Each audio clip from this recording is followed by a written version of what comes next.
هل لك سر عند الله بينك أنت وبين الله؟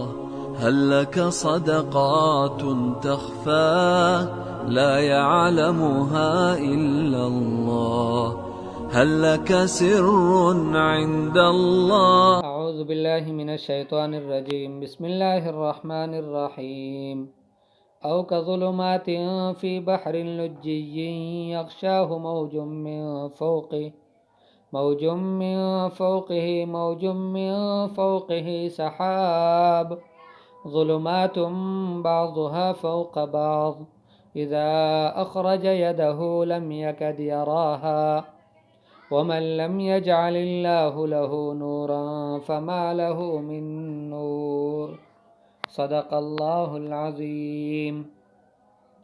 کافروں کے اعمال کی ایک مثال اللہ جل جلالہ نے گزشتہ آیت میں بیان کر دی کہ کافروں کے اعمال کی مثال تو ایسی ہے کہ ایک سراب ہو جس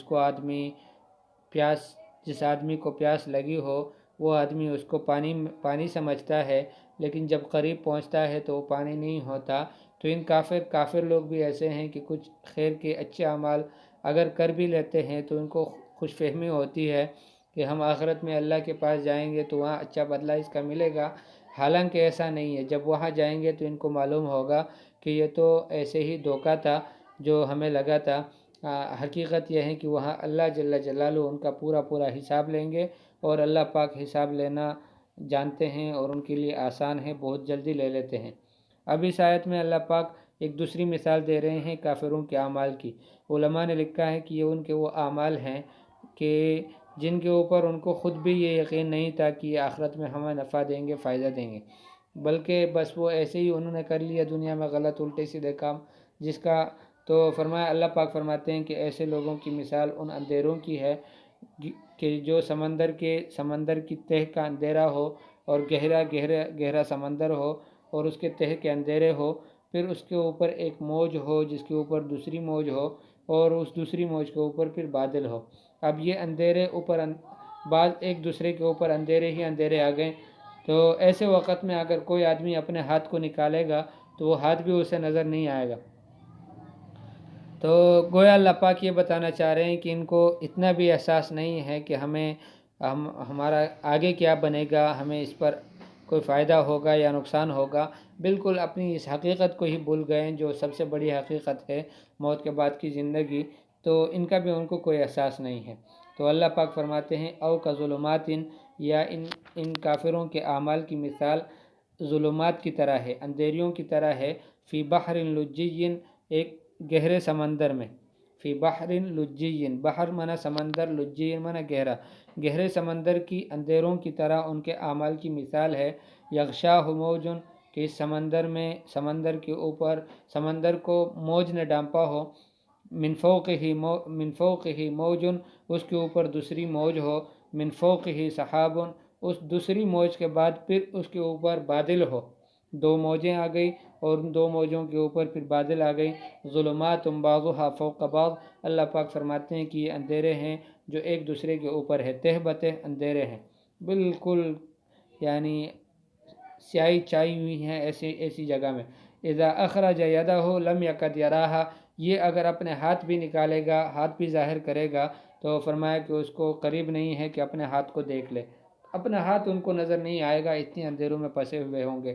ومن لم گویا اللہ پاک یہ مثال اس طرح دے رہے ہیں کہ سمندر کی جو تہ کا اندھیرا ہے، یہ ان کافروں کے کافرانہ عقائد کی مثال ہے کہ ان کے اتنے اللہ پاک یعنی عقائد ایسے مشرکانہ اور کافرانہ ہیں کہ وہ سمندر کی تہ کا اندھیرا ہے، اور پھر ایک موج کا اندھیرا، یہ ان کے برے اعمال کی مثال ہے کہ اوپر سے پھر برے اعمال بھی آ گئے، ایک تو عقیدہ غلط، پھر اوپر سے برے اعمال بھی کر لیے، اور ایک دوسری موج کا اندھیرا، فرمایا کہ یہ ان کے ہٹ درمی کی مثال ہے کہ وہ ہٹ درم بھی ہیں، اوپر سے ڈٹے ہوئے ہیں اپنی غلط کاموں پر۔ تو فرمایا کہ ایسی حالت ہے ان کی کہ اب ایسے اندھیروں میں پھنسے ہوئے ہیں کہ اگر یہ اپنا ہاتھ بھی نکالے اور اس کو دیکھنا چاہے تو ہاتھ بھی نظر نہ آئے۔ وَمَن لَّمْ يَجْعَلِ اللَّهُ لَهُ نُورًا فَمَا لَهُ مِن نُور، سچی بات یہ ہے کہ جس کے لیے اللہ نور نہ بنائے تو اس کا نور میں کوئی حصہ نہیں ہے۔ اس کو کہیں بھی نور نہیں مل سکتا کہ جس کو اللہ پاک نور نہ دے۔ وَمَن لَّمْ يَجْعَلْ، اور جس کے لیے نہ بنائے اللہ لہو اس کے لیے نور فما لہو من نور، تو اس کا نور میں کوئی حصہ نہیں ہے۔ علم ترا، کیا تم دیکھتے نہیں، ان اللہ یسبح لہ من فی السماوات والارض، کہ اللہ کی تسبیح بیان کرتی ہے سب وہ جو آسمانوں میں ہیں اور جو زمین میں ہے۔ والطیر صافات، اور پرندے بھی اپنے پروں کو کھول کر اور بازوں کو پھیلا کر وہ بھی اڑتے ہوئے اللہ کی تسبیح بیان کرتی ہے۔ کل قد علم صلاتہ و تسبیحہ، ہر ایک نے پہچان لیا اپنی نماز کو اور اپنی تسبیح کو۔ واللہ علیم بما یفعلون، اور اللہ پاک جاننے والے ہیں جو وہ کرتے ہیں۔ گویا ایک اور آیت میں ہے، سورہ بنی اسرائیل کی آیت ہے، اللہ پاک فرماتے ہیں وَإِن مِّن شَيْءٍ إِلَّا يُسَبِّحُ بِحَمْدِهِ وَلَٰكِن لَّا تَفْقَهُونَ تَسْبِيحَهُمْ، کہ پوری کائنات میں کوئی چیز ایسی نہیں ہے جو اللہ کی تسبیح بیان نہ کرتی ہو، مگر یہ ہے کہ تم ان کی تسبیح کو سمجھتے نہیں ہو۔ تو گویا اللہ پاک کی ہر چیز جس کو ہم بے حس سمجھتے ہیں، ان میں بھی اتنی حس ہے کہ وہ اللہ کی عبادت کریں، اللہ کی تسبیح کریں۔ البتہ ان کے طریقے مختلف ہیں، ہر ایک نے اپنا طریقہ پہچان رکھا ہے کس طرح اس نے اللہ کی تسبیح کرنی ہے۔ وَلِلَّهِ مُلْكُ السَّمَاوَاتِ وَالْأَرْضِ، اور اللہ ہی کے لیے ہیں آسمانوں کی بادشاہی اور زمینوں کی۔ وَإِلَى اللَّهِ الْمَصِيرُ، اور اللہ ہی کی طرف ہمیں لوٹ کر جانا ہے۔ پوری کائنات کے سارے انسانوں نے اللہ کی طرف واپس جانا ہے، اور اللہ ہی اکیلے آسمانوں اور زمینوں کے مالک ہیں۔ دوسری جگہ اللہ پاک فرماتے ہیں وَلِلَّهِ مِيرَاثُ السَّمَاوَاتِ وَالْأَرْضِ، اللہ پاک ہی کے لیے ہیں زمین کی اور آسمانوں کی میراث۔ یہ آخر میں کوئی نہیں رہے گا، اللہ جل جلالہ کی ذات عالی رہے گی۔ تو گویا پوری کائنات کے مالک وہ اللہ ہی ہے، اور اللہ پاک کے لیے بقا اور دوام ہے، اور باقی سب کے لیے فنا ہونا ہے۔ تو اللہ پاک فرماتے ہیں وَلِلَّهِ مُلْكُ السَّمَاوَاتِ وَالْأَرْضِ، اللہ ہی کے لیے ہے آسمانوں کی بادشاہی اور زمین کی۔ وَإِلَى اللَّهِ الْمَصِيرُ، اور اللہ ہی کی طرف ہم سب کو لوٹ کر جانا ہے۔ اللہ پاک ہم سب کو واپس لوٹنے سے پہلے اللہ پاک ہمیں اپنی معرفت اور اپنی محبت اور اپنا تعلق نصیب فرمائے، اور اپنا خصوصی تعلق اللہ ہم سب کو نصیب فرمائے۔ صلی اللہ تعالی علی خیر خلقہ محمد وآلہ واصحابہ اجمعین برحمتک یا ارحم الراحمین۔